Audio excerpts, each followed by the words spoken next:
All right, y'all, it is time for part 2 of my interview with Chris Ramsey. And if you want to catch up, watch part 1. I'll put a link down below. Now, quick recap of who Chris Ramsey is. He is a YouTuber with over 7 million subscribers who started a YouTube channel called Area 52 to look into the UFO phenomena, right? And he has done many projects, videos. His work is, beyond exceptional, to put it lightly. And in this interview, we are going to be discussing his out-of-body experience that he had. We'll jump into that. We'll finish our conversation with remote viewing. We'll jump into a magic trick that Chris is going to perform as well. Let's take it a step further, and here's where the engineering of memory comes into play. I'm going to do this instead. I'm going to show you the bolt. I'm going to say, look at this. Watch it go into my hand. Watch me close my hand, and when I open my hand, this bolt will be gone. Ready? Because, Chris is a magician, and he solves puzzles as well on his main channel. Ladies and gentlemen, welcome back to another video. Today is a very special video because we are looking at a custom puzzle. Oh, I'm having Geo. What team do you play for? The dude does it all. So in this conversation, we will also discuss Bob Lazar. That's right, at the very end. So stay tuned for that. Very exciting. Really enjoyed this interview with Chris. Chris is a down-to-earth, humble dude, and I look forward to more conversations with him.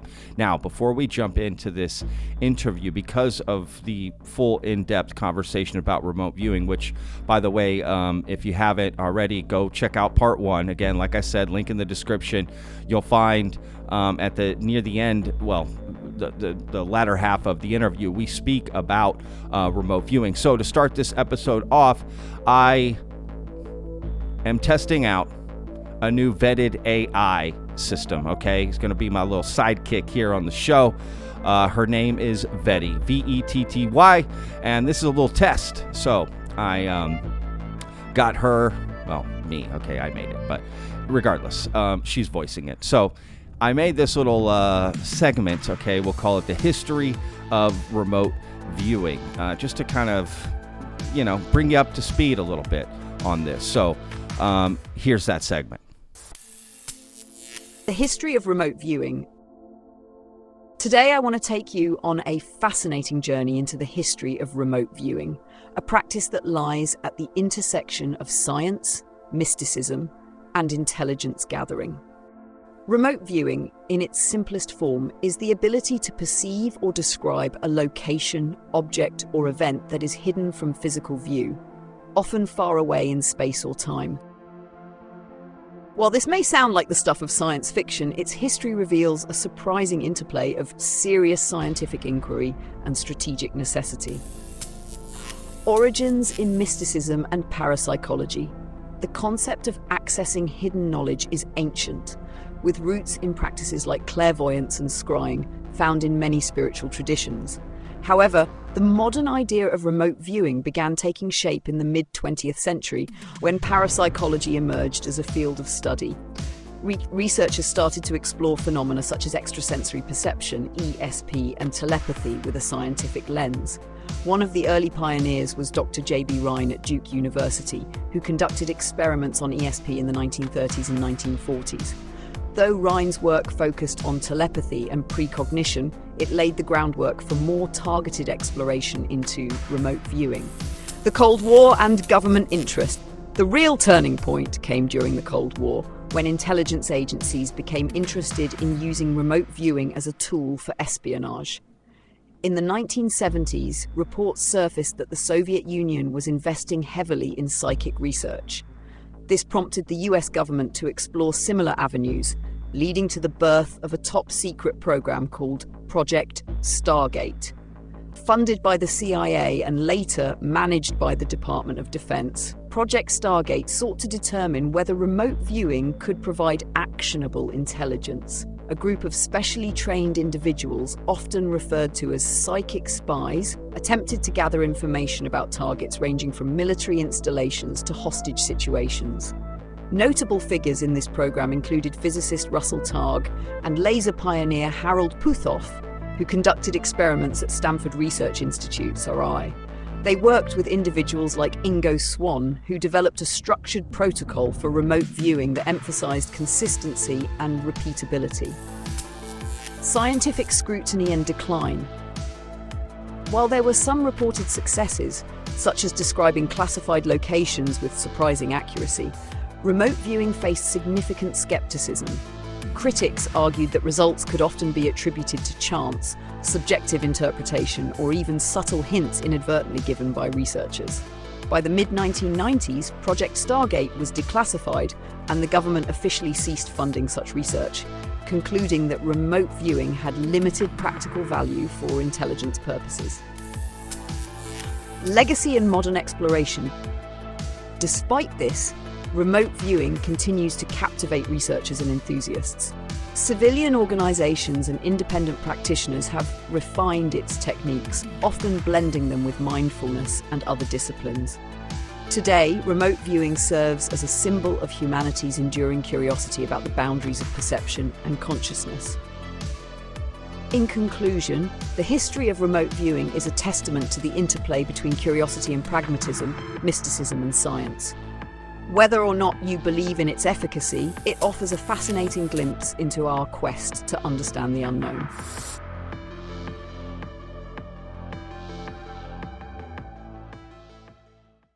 Now, let's jump into this interview with Chris. Remote viewing in general, like and it's, you kind of bring up some of the stuff in your documentary a little bit, but like what exactly is happening in the brain and in the world, because it sounds like it's a connection, right? So either we know everything about everything in our mind and we can access it, right? We can remote connect somehow to that, or something is being sent because we put out a signal, something comes back, which is also interesting, right? And then you would ask, well, how much details do I actually need to get that signal out, right? Like, for instance, a phone number, right? To make that, I need all 7 digits, not just the first 3, right? Or whatever. Now they add the area code. Right. But I'm old, right? I used to make phone calls like that. Hey, but right, you know what I mean? So, you know what I mean? Like, what exactly is happening there, Yeah. in the world, in the mind? Like, what's connecting? Yeah. Is it time-based, like you said? You know, there's a lot of interesting theories. I think one of the ones that I find really the most interesting is that our brains are some type of quantum computer, Sure. and that it's interfacing with quantum consciousness. Oh, And so there's wow. this realm, this physical realm. Yeah, There's the subconscious, right, where we go when we meditate, where every sure. religion wants us to be in this sort of, higher Sure. existence. Free flow state. Yeah. Right. And so I think once you're in this state, you have access to the quantum consciousness of the universe, that you can pull information from this omnipresent cloud that exists and Wow. and bring it back into the physical, right? And I think that's like the 3 sort of things, and I think that we all have access to this. And if Joe McMoneagle also believes that the subconscious mind knows all, that it isn't something you have to observe or isn't something someone has to observe in order to know. We just have, we have access to it on some higher plane of existence. I know that they've studied frequency to see if it was a frequency. Yeah. And they actively did remote viewing tests in a submarine, like super deep in a submarine. And arguably the results were better, right? So Interesting. just because it was like more isolated and the person could Yeah. focus more, but there was Oh, absolutely no interference. So to them, that rules out the possibility of this being like a frequency, like a radio that you tune into. I see. Um, Oh, and that's interesting. there's some other studies that they've done that shows that entropy actually increases the accuracy of the target, of the reading of the target.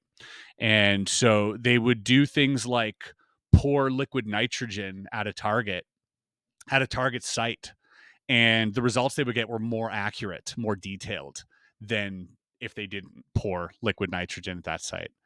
And so, Wow. this and this is also echoed by Joe McMoneagle and by Ed May, who think that remote viewing was some type of, like, we have like some form of like instinctual precognition. Sure. And I know that, is it Rupert Sheldrake, or I think he writes about this as well, where like, or maybe Jacques Vallée, but you're aware of somebody looking at you. Like if somebody's in a window looking at you, you turn around, you look right at them, like you're kind of aware. Yeah. And it's that sort of survival mechanism that perhaps has been attenuated or, suppressed a little bit throughout the years as we, live more comfortably now. But back, thousands of years ago, who was the leader of the tribe? It was the most psychic person, right? It was the shaman, or it was like the seer, and they would determine where the water was. They would determine where to set up camp. They would determine, hey, don't walk, down there at night. And so when I think human life comes into play, I think the target gets easier to locate. And I think when change happens on an entropic level, so like chemical change. And so I think it's our brain's ability to detect change. Just like if I was to play the same frequency in your ear for 10 minutes, you would stop hearing it after a while because there's no change, right? So we detect change. So maybe our subconscious somewhere is detecting change on a quantum level, and therefore makes the target easier to access. I don't know. This is all just hypothetical, but it's interesting to know that certain things affect it in a positive way, and certain things affect it in a negative way. Meaning, there's something there. Yeah, I mean that's what you do, right? You just add different variables and take them away and see, what changes, what doesn't. Very much like cooking. I'm an ex-chef, so I always make food analogies. That's how I think of it. But I also think of, I guess it's called your Gateway series or something. It felt like my consciousness was like flapping behind me, like a cape in the wind. The experience seemed like it lasted thousands of years. And I'm standing like this, and suddenly I realize that I'm standing behind myself. So as he realizes he's out of body, he's like, well, what do I do now? I'm looking at my hand and thinking, can I stick my hand through the glass? And sure enough, I could. And I felt my body lighter than before, and I felt like I could lift out of my body. It's like what Bob and Rose says, you're more than your physical body. I felt something bumping against my shoulder. What I was bumping against was the ceiling of my bedroom. Now, obviously, this caught the attention of the CIA. The first thought I had in my mind was, this is ancient. My soul came out of the mold of my body. 3:09 a.m. This was the first time I left my body.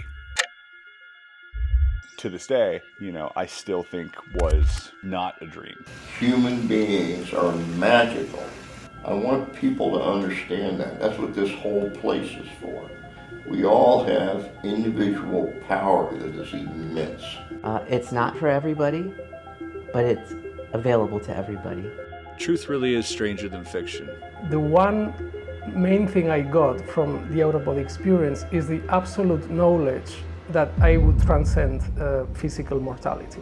I'm going to take you through every single part of the process as much as I can, as much as I'm allowed to, and figure out how to leave my body.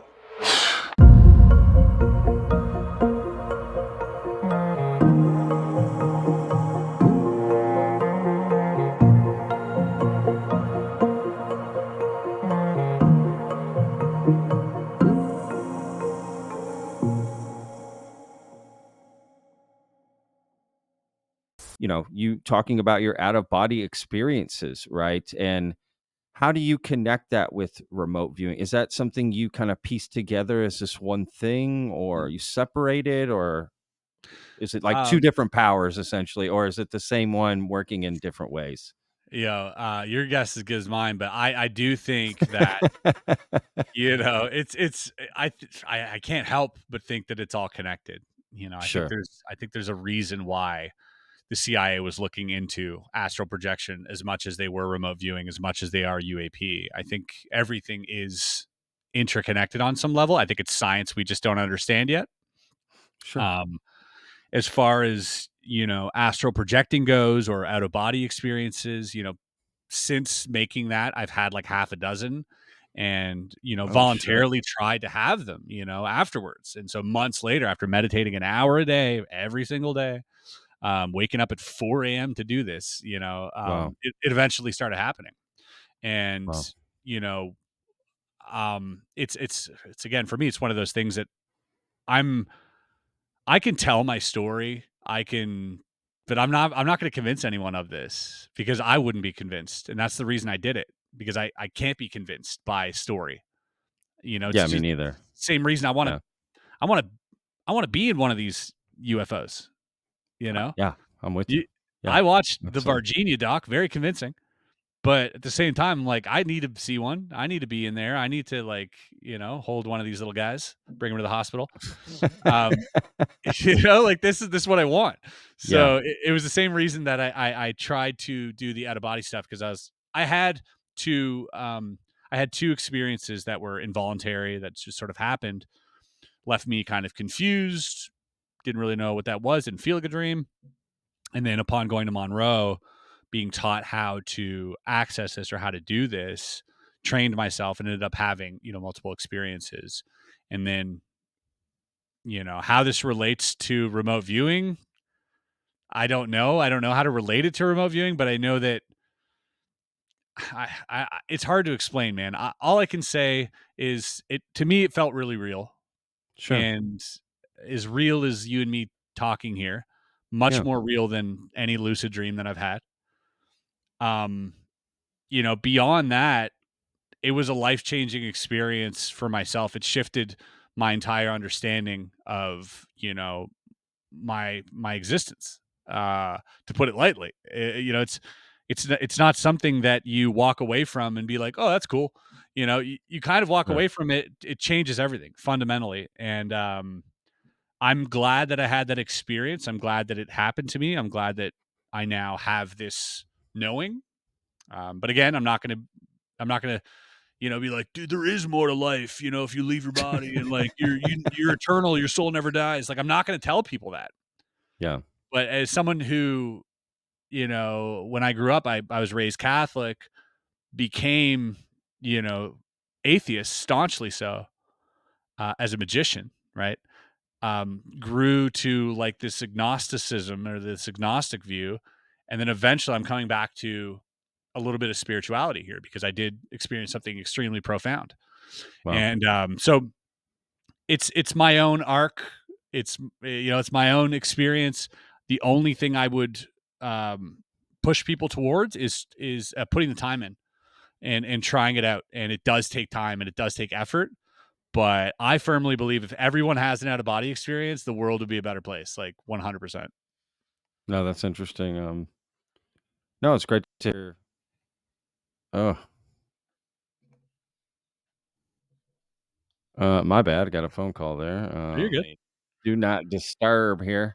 No, it's great to get your thoughts and your experience, and just hear from someone who's actually done it. Um, in that, you kind of touched on it briefly just a second ago, like in that first documentary where you're interviewing this guy at the Monroe Institute. I forget his name. Starts with an A, Ankar or something. Arky. That's it. That's it. And he said something that got me thinking, which was like, he said he felt like after his out of body experience, like a sense of immortality, right? So I start thinking about that, and I think, okay, so meaning, right, infinite life. Well, so where's the beginning? Right? Are people born? They're not born. Like, does that make sense? Like, how does that work? Immortality. You know what I mean? How would that work? I mean, clearly we're speculating here. Yeah. Well, let I'm me just tell clear, you. like, your thoughts. Yeah. Yeah. Let me just You pull out a channel. big book. Yeah. You Yeah. pull out Let a big me, book, like, let me here channel we my go. guides here for a second. Yeah. I think when we say forever, our brain has, our brain directly goes to like from now until forever. And Sure. it's sort of this vanishing point visually, right? Where you can't see Yeah. the end of it, but you sort of comprehend the direction of it and can estimate forever, sort of. But I think what forever really means is it goes both ways. I do Exactly. I do believe that there is no beginning to reality. And I think that's a really hard concept for the human mind to grasp because because our reality happens on a timeline. Sure. I think that timeline is purely generated from our brain for a survival mechanism to live in this plane of existence. I do think that outside of our physical brain, I do think time does not exist. If you think of dreaming, for instance, like time behaves very differently there. It's using the same brain. Shouldn't it behave the same way? But it doesn't. And so I do think that time behaves differently once you leave the body. That is just what I believe. And, we're constantly trying to compare things to this human interface that we've been given. And I think there are just certain things that are impossible to describe using that interface. And I think consciousness, as much as we have, very intelligent people looking into it, who are trying to find the right words or find the right instruments to measure it. I think there are just some things beyond the human physical that just can't be measured. And so when he says and again, I don't like speaking like this because I hear myself and I sound like a guy who, collects crystals and shit. I don't, but I'm like, I know that I had an experience that defies all of my preconceived notions of what I thought reality was. Yeah. And so I can only speak to that. And to that I say, I mean, it's I think anything's possible when you remove the human body from the equation. Well, that's very interesting perspective, right? Perspective is the key. That's the key word, is perspective. It's all perspective. It's all, there's not one, world. There's billions of worlds all in our own mind, right? Or each individually, we have our own world. I assume that you float through this world like I do, meaning, I'm assuming you see things like me. I'm assuming you hear things like me. I'm assuming the same sense, you know what I mean? We assume, and it seems like that's working out, but at the end of the day, I don't really know. It kind of leads like to this simulation hypothesis a little bit, which I'm starting to like that more and more each day. One, it's just interesting to think about, and I don't know, that's a whole rabbit hole to go down. But yeah, look, you went, you did something, you looked into it for yourself, and you come away with your own conclusions. I don't know what else you would do. You know what I mean? Like, that's it. That's kind of the best way to go, in my opinion, which gives me the courage to want to try it a little bit more and kind of dive in, because CE5, for instance, like you brought up before, I don't know if I like the idea of trying to connect with entities I know nothing about and let them into my brain. I mean, what if, does that connection go both ways? Is this a two-way street? I don't know what's up. Oh, well, Jimmy said it's fine. Every time okay, well, let me just risk my whole life on because Jimmy said it's cool. I don't care. But remote viewing, that's what I'm trying to like, is this separate from the UFO phenomenon, non-human intelligence, right? Is this just humans are capable of more, and there's more to just reality, and we can tap into that reality? That's far different from this non-human advanced civilization. We're different on the, food chain, right? Sort of thing. So I want to try remote viewing.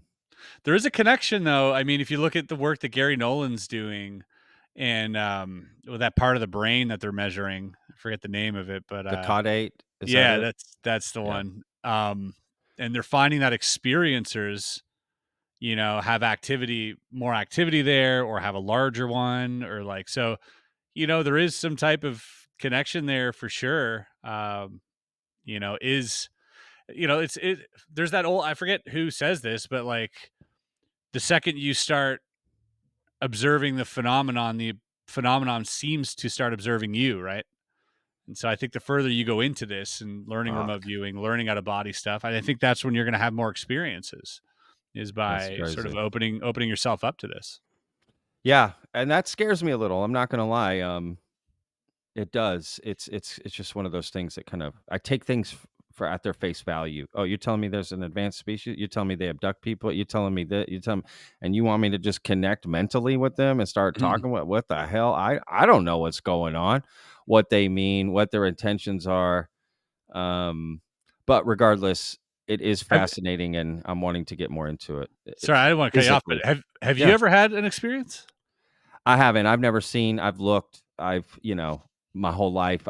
My journey is very similar to yours. We're probably around the same age. Grew up Catholic as well. Became atheist, pretty staunch anti-atheist, like Christopher Hitchens. Then more agnostic when I realized that's too aggressive. I don't like that. I just want people to be. I'm Texan, right? So I just want people to be who they are. Like you do you, I do me. All good. And then I'm coming back around to, there's more out there, and I've always believed there's more out there. The question just became, well, are they here? Right. I've always thought we're not alone. The universe is too big for me. But yeah, and I've never had any sort. I've wanted to, but I've never had any experience as far as seeing a UFO or anything. But I've never tried to remote view or put myself in that sort of way. I remember being very into. I got baptized at 18 and became a Baptist, so I was like a leader for like 3 years in my early years, from 18 to 21. Bible study and that sort of thing, Sunday school, teaching, singing, whatever, preaching, right? Worship, we called it. Yep. And I remember similar sort of desires, right, to try to connect with the higher power, if that makes sense, right? That same sort of like, let me open myself. Okay, let me do this thing. So I see some similarities in that sense of, because it all comes back to the mind and relaxing the mind to open it for whatever. Just like when you need to study, or just like when you need to focus on work, or distractions, you're trying to put them away. So it's kind of essentially, I see some similarities. So I was willing to do that. So why not try this? In that Definitely. sense. So. And I think anything you try is going to enrich your experience on this planet. Like, I mean, I think it's great point. I don't think, I think a lot of the problem is the dogma, or that dogmatic approach to things that I tend to see quite a lot of in the UFO community specifically, where people are like, no, it's this, it's nuts and bolts, or it's no, it's definitely, God, or it's, and they have, and I think as long as you can try all these things and remain just sort of a little bit observant of them, and self-aware and grounded, I think then, all of these experiences, whether it's remote viewing, even meditating, or trying to astrally project or whatever it is, I think those are just going to enrich your experience here and just give you a lot more information and maybe a fresh perspective, Sure. If anything, you think about other things. I love thinking. That's my favorite thing to do on the planet, and have conversations with my friends where we dive into just about anything. And talk about it and just spitball and go back and forth, and just the thought of it. I think that's probably one of the best joys in life, is just sitting and thinking of things, literally, not even finding the answers, but just thinking of it, right? The journey becomes stronger than the destination, in my opinion. But something that I found interesting about, your journey in particular, is that, you're a magician, right? And a really good one, which means any magician, I've always loved magic, man. I've always followed different people, David Blaine. One guy in particular, though, that I really, really love. He's more of a mentalist, I guess you might call him. His name is Darren Brown. Have you heard I love of him? Darren Brown. Yeah, of course. I've met him. He's amazing. Really? Oh my Yeah, God. I course. love that. Oh my God. I love that guy so much. And there's one trick that he did that has always stuck with me. And I see so many similarities between that and some things that happen in the UFO community. And it's one trick in particular where he was real big with playing chess with people, right? So one time, maybe you know this trick, he decided to play the top like eight people or something. Yeah. 8 people, like all to Grandmaster. He's like, I'm gonna play you all together at the same time. I think it was 7. I think it had to be an uneven number for it to work. Right, because the first move he makes is his own move, but after that, all he's using is the person before him, and so people are just playing each other. Yes, and he's not doing anything, and he's just hoping. You know what I mean? And so he'll draw, or he'll win half the games. Yeah. Yeah, and my mind was blown when he revealed how he did that, and it's always stuck with me. I thought that's the coolest thing I've ever seen, because it's real. He didn't actually. Does that make sense? Like, it was a real thing he was doing. They were playing each other, and that's the thing. There's a method. Whatever. There was a method to it, exactly. And I thought, I see a lot of that happening in the UFO community where if we were to take those chess moves as just stories, right? I see them working off of each other. Right, so here's how you play chess with a room of top chess players. First of all, mentally divide them into pairs. So with 8 players, that's 4 pairs of 2. And behind me is one of those pairs. At table number 1, we had Graham Lee, and I had him mentally paired off with Desmond Tan over at table number 5, over the other side of the room. Graham was playing white, and Desmond was playing black. Graham's opening move of the game was pawn to e4. I remembered that move. I didn't have to respond at that point. And when I got round to table number 5, Desmond's table, I merely repeated that move, pawn to e4. Desmond's response was pawn to c5. I remembered that response. And when I get back to Graham on number 1, I just mirrored Desmond's move, pawn to c5. I'm not actually playing chess with either of them. I'm just remembering the moves and then mirroring them across on the other person's table. In fact, they're playing chess with each other. When playing all 9, it's a lot more complicated. So, I start at table 1 and I remember the opening. I go to 2 and remember that opening, and the same with 3 and 4. Then at 5, I play the opening from table 1 and remember the response. On 6, I play the opening from 2 and remember that response. On 7, I play 3's opening and remember that, and on 8, I do the same from table 4. We'll leave table 9 for the moment. Back to 1, and I play the response from 5 and remember this new response, and so on around the board, remembering the responses round one side of the room and playing them on the other side. That will give me an equal number of wins and loses against the group, as half will win or lose against the other half. So how then do I come out on top? Well, that's where table 9 comes in. In amongst everything else, I'm playing one real game of chess at table 9. Robert is the least strong player of the group, and as long as I beat him, the result will tip in my favor. That's how I win. You have a particular set of skills, you know, as Liam Neeson would say, right? And I would imagine bringing that set of skills to this topic, like you mentioned at the beginning, like solving the greatest puzzle, right? This one. What do you see working in the, like, what skills do you use as a magician, and what your knowledge of, you know, that sort of world? Yeah. What skills do you use in the UFO community? Like, what have you found has been most helpful? So far, great question. I think so far, you know, magicians have okay, because we know things that you might not during a performance. I'm saying not in general, right? But Sure. during a performance. So I have access to information that you do not. Yeah. You don't know that I have this information. I'm playing as if I don't have it. Yeah. And now I'm asking you to think of these things, and I'm watching your body behavior. And now I can comment on your body behavior, which gives me information about this thing. Now, if I didn't know this thing, I'd be guessing. But because I know the answer, I can actually correlate your body behavior to this answer. And so there are certain things that we can use psychologically to have an advantage, and that actually helps us detect these things as time goes on after you've doing this for a few decades. Sure.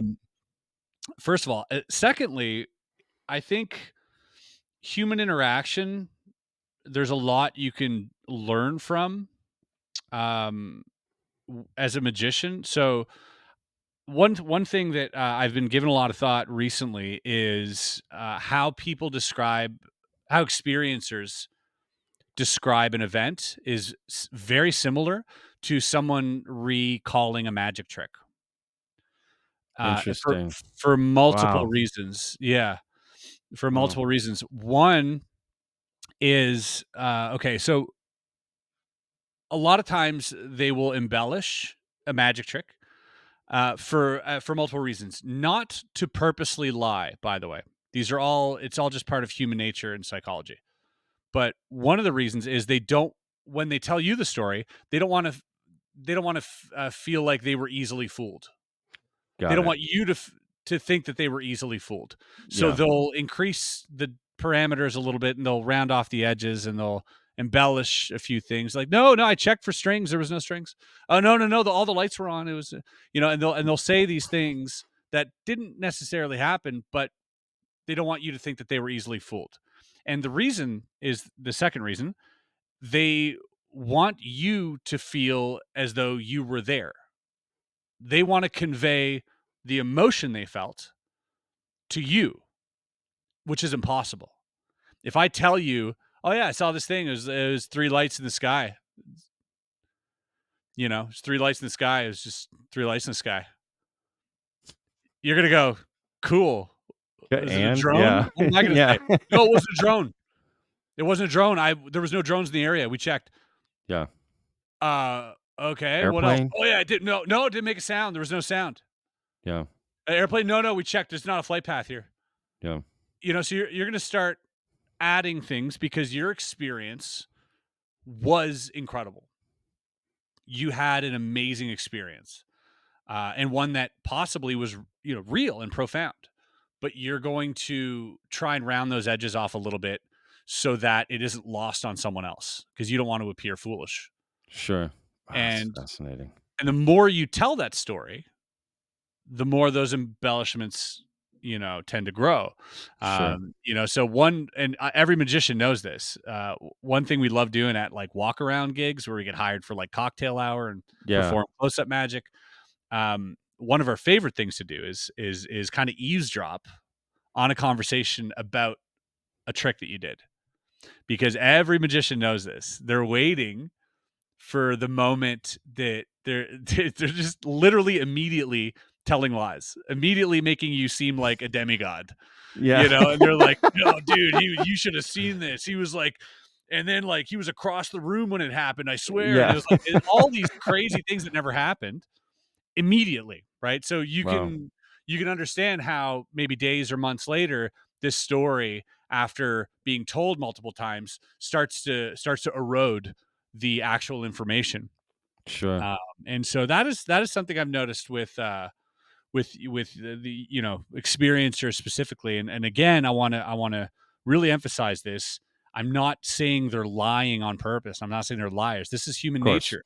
Human memory is fallible. It is not a good piece of evidence.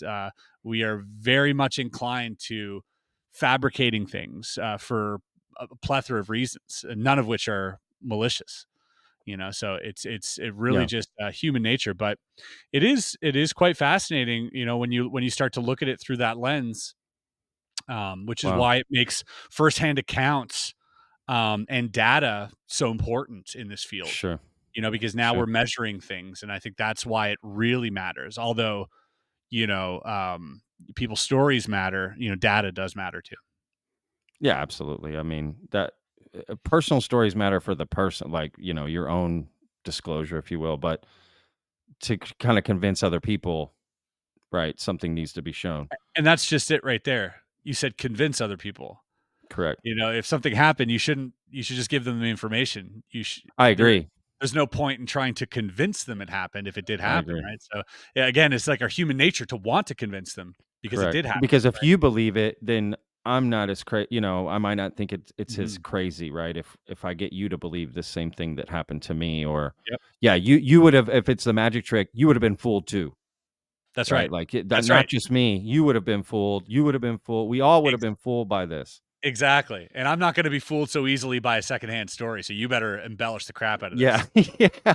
And to be fair, like we all do, you know, you took a trip with your boys to Cancun 20 years ago. Now it's become you were being chased by the Mexican Navy. And, you know, it's like, what the fuck, you know, it totally starts to grow and, you know, whatever. It is human.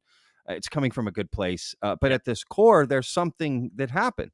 Yes. There's this core story of something that happened, and I can tell the difference. I can usually, just from my life experience, you know, someone embellishing a true story that happened versus someone just completely making something up entirely, which is not always. That's why evidence and proof helps along the way, so you don't have to do that. Yeah, the truest story you'll hear is the first time they tell it. Absolutely. It's the best time to hear it, and then to be fair, again, even that person stops, and myself included, you stop knowing what was the raw truth to begin with, right? If you've told the story so many times, like, well, was that? Like, you can change someone's memory. So as a magician, the other thing that we like to do is engineer memory. and that is something. Okay. Wow. Yeah, that is something known amongst magicians, and it's something that I've put a lot of time into. But we do engineer memories. We engineer experiences. Wow. Because we know that most of the experience is going to happen post trick. It's the way you remember it that really matters. It's not actually what happens. And so if I can, Fascinating. and a very simple example, of this here, actually, this is an example that Darren Brown talks about in one of his books. This is a really good example. So let's say I have this here. Let me set up here. 1 second. We'll get the camera down here. Love it. Okay. Let's say that I have this little bolt here, right? Okay. And I wanted to make it vanish. I could just pick it up and make it vanish. Oh, Now, yeah, but the thing is, you're going to say, well, he just probably put it on his lap. He just probably went like this, right? yeah. And so as a magician, now when you're going to tell this story, you're going to say he just threw it on his, that's the method. But the method is actually much deeper to making this bolt disappear. So first of all, you have to ask yourself is, why is that bolt on the table? It's weird to put something down only to pick it up again. That's insane. So why is this Sure. bolt on the table? Maybe this bolt was in my pocket. Well, why do I put it on the table? Oh, maybe I had to get my phone out, right? But I had a bolt in my pocket. And so I put the bolt down and I say, hey, check this photo out. Now, organically, the bolt's sitting on the table, right? So now we have a bolt in play. So this is the first little piece of, mental gymnastics I that love we're gonna do.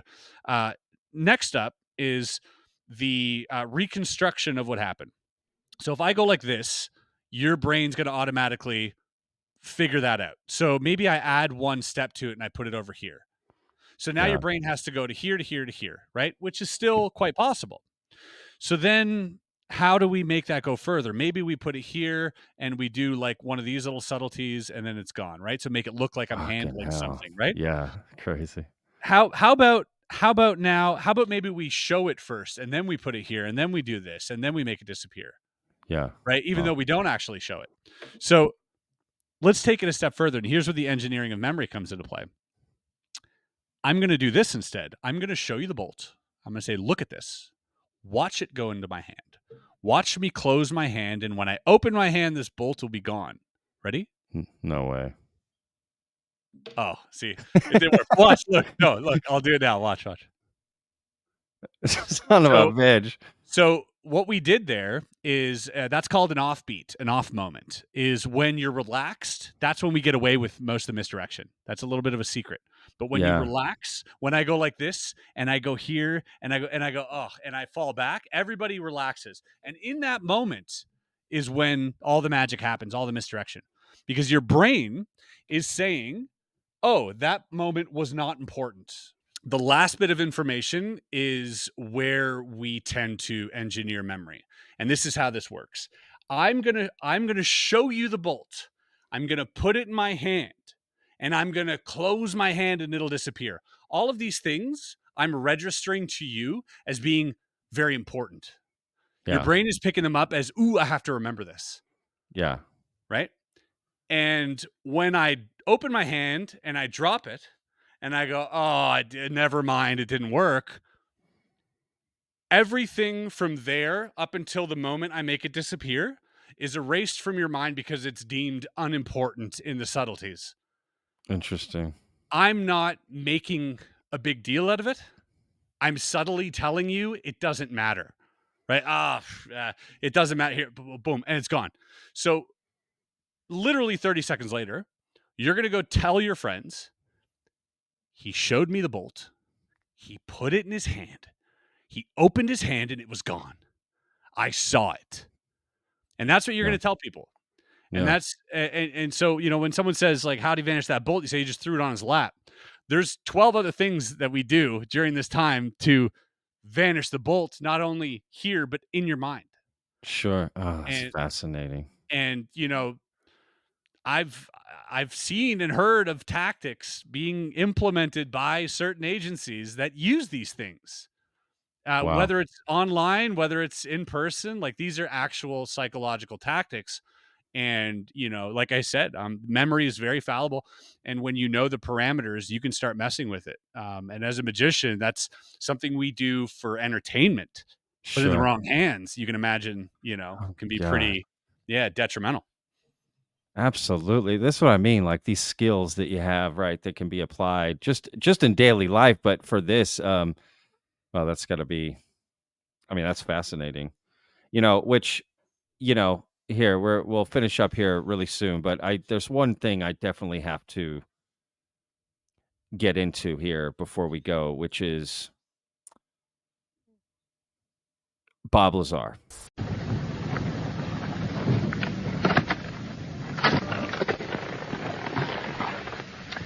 Hi, I'm Bob Lazar. During late 1988 and early 89, I worked on the propulsion systems of extraterrestrial vehicles for the United States government. The hardware and technology I was exposed to should be placed in the proper hands of the scientific community, and it is the right of every person on Earth to know that there is physical evidence which proves that there is life elsewhere and that at least one form of that life has been here. For those of you whose information about me is limited to this video, I'll give you a brief background. I made a video about it. Jesse Michaels had put out a tweet that he was basically convinced of the base story of Bob Lazar based on conversations that he had with you. I don't know. Is that fair to say? Yeah. Is that roughly what the tweet was, right?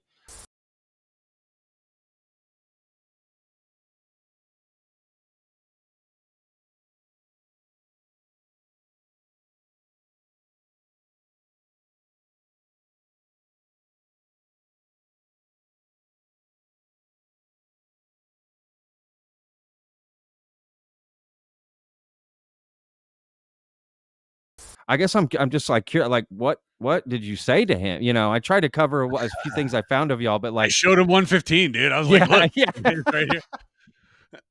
What do you think I told him? Oh, yeah, dude, it's right here. Oh, that's hilarious.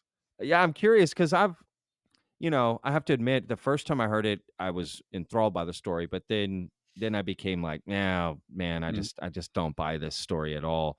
And then I remember at the new year, I said to myself, you know what? I'm going to start fresh, scratch from most stories. I just want to make sure I haven't been, make sure I'm looking at this in an objective way. And to be fair, I've never really followed through on that. So I've always been in the middle with Bob Yeah. Lazar, not one way or the other. So I'm just curious, like, what did you say to him or to make him, be convinced by that? Yeah. I can't share everything because it's not for me to share. Sure. This is a lot of the things that I recently learned about Bob are from my friend Luigi Venditelli from Project Gravator, Got it. who's become a very close friend of mine. We live in close proximity, so we see each other, pretty frequently. Sure. And through him, I was able to talk to Bob. I was able to see some of the things that he's working on right now for his project. And, although I can't say much, I am allowed to say there are certain pieces of evidence that proves Bob Lazar's story that will come from this project. And that's not just hyping up the project.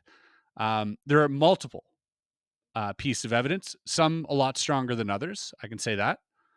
Okay. And there's a few defining ones that you see that and you go, holy shit, that's crazy. And it just shifts everything.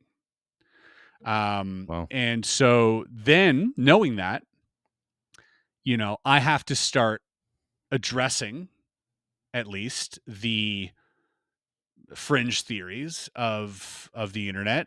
Why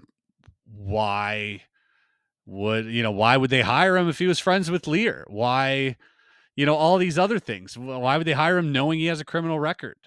Why would they? I can say these are all questions that Bob had asked himself. But John Lear did an interview later in his life. I don't know if you've seen this, but he also speaks about the fact that it was all part of the plan to hire someone like this. Yeah. Knowing he's friends with Bob, knowing Bob's friends with Lear, knowing Bob would have told Lear had a big mouth, he would have spilled the beans. And that Easy was to dismiss, right? Isn't that Yeah. the theory, right? He's And easy to dismiss. What happened is MJ12, whose headquarters is S4 up at Groom Lake, wanted to get some information out. And the MJ personnel, the original 12, have all passed away. So they get different people into these positions of MJ 2, 3, 4, 5, 6, and taken over. It's degraded, so it's almost political now instead of like it was when Truman originally formed the MJ-12. It turns out that MJ-1, the head of MJ-12, is a guy named Admiral Mike McClellan.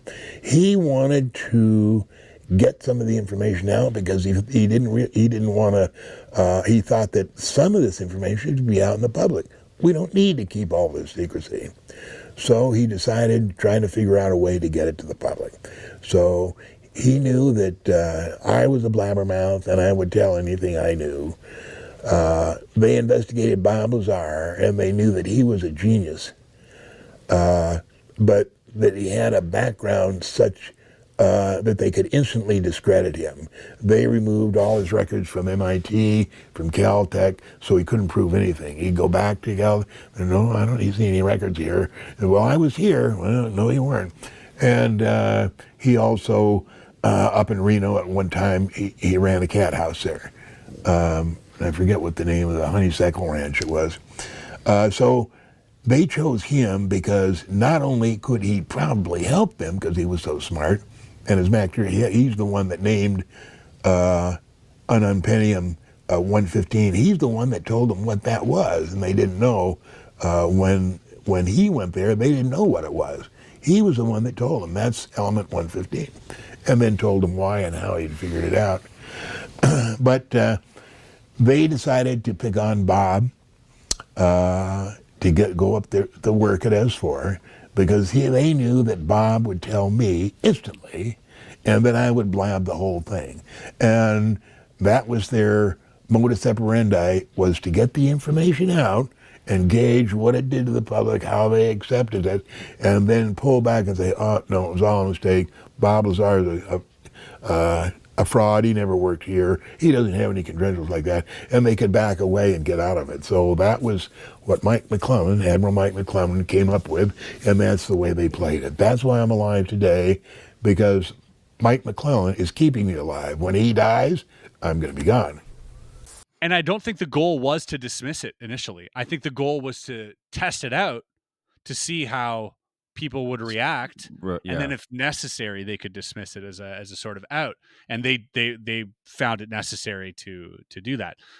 So for me, that is the most corroborating side of the story that I have that goes with the information that I have about Bob that I have now, right? So I do have to reconcile that somehow as well, because those are really good questions that people ask about Bob, his past, and all of that. But then there are pieces of evidence like, how did Bob, like they have footage of those crafts. He took Lear out there, you know what I mean? And they filmed that stuff, you know? So there are things that if people want to, they can see plain as day that there's some pretty strong pieces of evidence. And I think that's what makes Bob Lazar's story so compelling, is that we're finding more and more as time goes on that the things that he said look like they're true. And, you know, as much as there are a lot of people out there being like, Bob's a grifter, like, I spoke to Luigi at great lengths about this stuff, and Luigi's got a pretty good sense of people. He's, you know, you can call your bullshit. He sees past it. I trust that he does. And he's like, man, I spent time with this guy, like a lot of time in the last 3 years, like at his home with his horses and his like farm animals and his wife who loves him dearly, you know, and I've seen nothing but a genuine person, and his story's never wavered. It's never changed. And he's prodded, like Luigi worked for MUFON for 19 years. He knows a lot about this stuff. He's prodded him. Oh, that's interesting. And it's been nothing but cool. He's just keeps telling. Luigi's whole team also had to do research for the documentary that they're doing. They have to ask some very detailed questions in order to get the story straight, in order to get the the VR layout environment built of out, S4 right? Yeah. and the craft. And they were provided those answers, very directly. And sometimes, to Bob's credit, after it was done and they would put him in the environment, he would go, "No, sorry, this isn't right." Which is a weird move if you're not telling the truth. If I Sure. wasn't telling the truth, I'd be like, "This looks great." Looks great. Great job, guys. This is exactly what I saw. No, he's Yeah. like, "No, this was smaller." They're like, "But Bob, you said 40 meters." He's like, "Yeah, maybe, I guess 32 meters, I guess. This just looks too big for me." And, so he would make those adjustments, and there's a lot of little things during the making of this, of S4 and all of that, tiny little things that just keep corroborating, the fact that he was there, and Luigi told me one time they were driving, and again, like this is a conversation that Luigi can have about this stuff. But he told me, he's like, one time they were driving, and they were in the DeLorean, I think, too, which is like the most badass thing. Just being in the DeLorean with Bob Lazar is pretty sick. Yeah. So they're in Vegas. It sounds like a fever dream, but they were in the DeLorean, and I think Luigi was like prodding him about all these things, and like the internet saying this and that, and I think Bob like got visibly frustrated with him, and he's like, "Listen, man, like all that doesn't matter. What matters is I was there." And he got really frustrated with him and told him straight up, he's like, "Stop. Like everything you're saying is whatever. I don't care what they say. I was there." And, that's not a conversation that would have ever gone public. That's just like them two and him getting just being like, "Hey man, please just stop this. Like, let's get over this fact and let's move on." Sure. And so that, on top of 1,000 other things that I've heard, seen, lead me to believe that, one, Bob is telling the truth about a lot of this stuff. Two, Bob is purposely omitting a lot of stuff. And I think that has to do with not only protecting him, but protecting other people as well. Sure. And, That's interesting. I was also at one point in my life on the fence about this. I was believer. And then I was like, "Oh, okay." I started reading Reddit. And then, but then That's a bad idea. Yeah. But then I spent time with, Luigi and got to see and hear some of the stuff. And, to me, I think what's going to really change, I think, most people's opinions about all this is his character.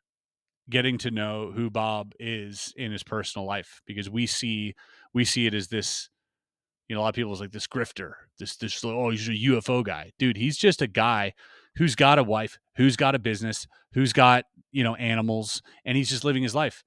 You know how insane it would be to lie to your wife for 30 years? to like keep people do it. Yeah, but it ruins them. Sure. They end up breaking, or it's sure. He's just a guy.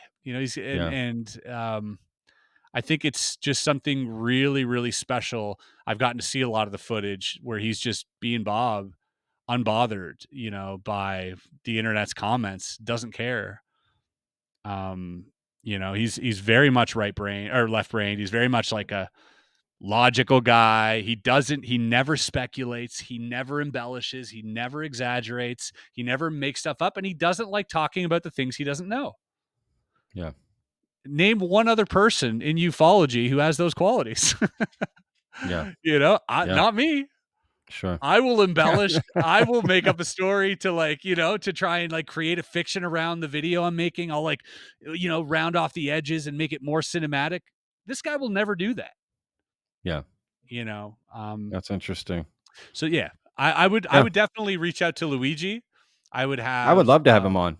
Yeah, and I'm sure you'd be happy to help promote Gravitor as well. It's a project he's put a lot into, and for anyone thinking anything at all, this is completely self-funded. By the way, he's put a lot of money into this of his own pocket, and so this is a labor of love, and it's I'm very much looking forward to it. I support it wholeheartedly, and I can't wait to see everyone's face after this comes out. There's really no way I can prove it without revealing my identity and getting myself into more trouble than I have already. Exactly what's going on up there? Well, there's several, actually 9 flying saucers, flying discs that are out there of extraterrestrial origin, and they're basically being dismantled. Some are, well, in various stages of completion, built from other parts, and they're being test flown and basically just analyzed. I was 29 years old, working on the most incredible project in the history of the world. No one has ever been able to show exactly what I saw with my own eyes, until now. Let's travel back in time to December of 1988, when this all started.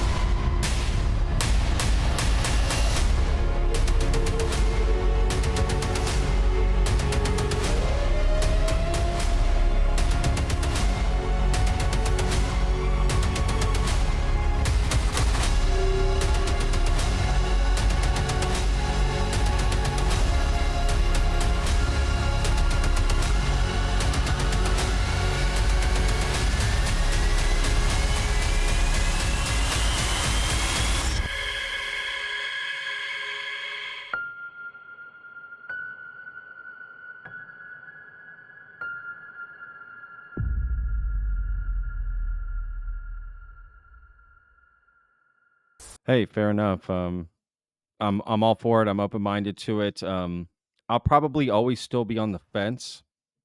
I don't know if I'll ever believe or not believe unless I actually met him or saw some evidence that Fair. just I could do, but I'm open minded. I love seeing these sort of projects and just the idea of this VR experience. It makes me wonder, like, I hope they do that for other.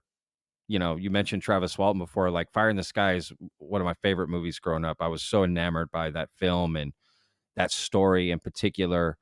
Um, and VR experience of that, like just different events, different encounters, building out some sort of VR, helping you imagine it in real life would be quite interesting, to say the least. Mm-hmm. So Yeah, it was a special thing to put on the headset and to be in the environment that they've created. Can't That imagine. Yeah, it's like I said, it was very ominous. You do feel a sense of like I'm not supposed to be here, like and that is a little bit. It's not necessarily fun. That I That's don't. It's not a great endorsement for the project, but like you're like, damn, this feels too real. Especially considering especially if you believe Bob, doing that experience, I think just makes it all the more like, holy crap, this this is really where happened. some Yeah, dude was just eating lunch over there with this craft sitting 20 feet away from him. This is a wild thing. crazy. No, Yeah. that's crazy. Yeah, absolutely. Pass the fries and just there's a UFO. Yeah. Yeah. No. Again, I'm super excited for that project to come out in that documentary, and yeah, I mean, we could do a whole podcast on Bob Lazar. There's so much I could, ask, but rather just get your take and leave it there. Yeah. Look, man. Again, there's probably a bazillion things I could talk to you about. To be honest with you, I feel like definitely a round two in the future because there's definitely some more questions I have. Just honestly, from the great work that you've done, it led me to have all these questions, and you seem to have a good grasp of you know what you've uncovered, what you've looked into, on your journey. I'm sure there's a lot you haven't, and it's kind of impossible to take it all in. There's so many names, stories, books, documentary. It's impossible to keep up with everything. So, with that said, like to round us out here, like where is Area 52 going? Like, what are you looking into? What's your sort of a new, I don't know, something new you're looking into? Yeah. So I mean, wherever the wind takes me, really. But so far, I spent time with Chris Bledsoe and Ryan, his son, Yeah. and his family recently, and I got to document some of that. And so that I'm currently editing right now. And aside from that, I've got some guests coming up on the podcast. I just built a new podcast studio as well. Oh, And hell so yeah. I'm looking forward to bringing some interesting folks onto that podcast. But yeah, I have no agenda, and I'm really going wherever the universe takes me. I think I'm just open to the experience. It's the reason I wanted to do this too. You hit me up. I was like, yeah, if things open up, I'm gonna say yes. And I'm gonna go into it with a positive mindset. and just keep hoping for the best and keep trying my best and having fun with it, man. I'm like what we do, take all the seriousness aside. This is silly. Yeah. Where this is a great incarnation. Look, we got microphones. We're talking about aliens. It's kind of silly, and I love it. I'm here for it, and I wake up every day being very excited and very grateful to be a part of this all. So, thank you so much for having me on here. I appreciate it. Oh, absolutely, Chris. No, again, the honor was all mine, man. I really appreciate. I know you're super busy, dude. I know you do everything, and yeah, just thank you for taking the time. I'm excited to share this with the vetted audience. Like I said, you got a lot of fans in the vetted community, man, who really look up to your work, and they're super stoked for this, Appreciate conversation. So, no, I just appreciate you, man, and and everything you're doing. Thanks, Wish you man. the best, dude. Thank you. That means a lot. Thank you so much. All right, y'all. Hope you guys enjoyed today's episode. Please make sure and check out Chris's channel, Area 52, and his main channel, if you like. Links down below. Really enjoyed it. We'll see you guys on tomorrow's episode. Remember, every day's a gift, y'all. Peace. I live inside my own world of make-believe. Kids screaming in the cradles, profanities. I see the world through ice covered in ink and bleach. Cross out the ones who heard my cries and watched me weep.